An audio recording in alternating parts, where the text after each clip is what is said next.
જો તમે પણ રોડ પર હોળી પ્રગટાવો છો તો આ બાબત ખાસ ધ્યાનમાં રાખજો. અમદાવાદ મ્યુનિસિપલ કોર્પોરેશને સોસાયટીની બહાર તેમજ રોડ પર હોળી પ્રગટાવવાને લઈને મહત્વની જાહેરાત કરી છે. હોલિકા દહનના કારણે રોડને નુકસાન પહોંચતું હોવાથી હવે અમદાવાદની દરેક સોસાયટીએ રોડ પર હોળી પ્રગટાવતા પહેલા કેટલીક બાબતોનું ધ્યાન રાખવું પડશે.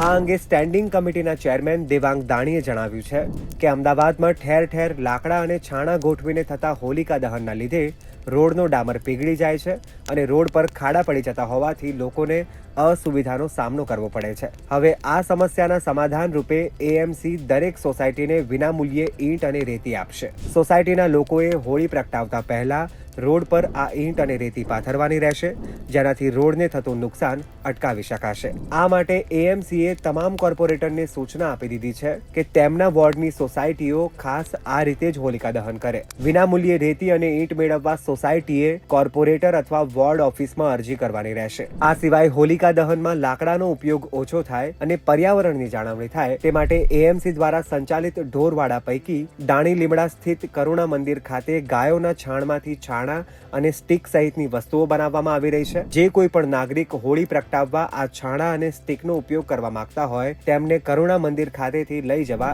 એએમસી દ્વારા અનુરોધ કરાયો છે.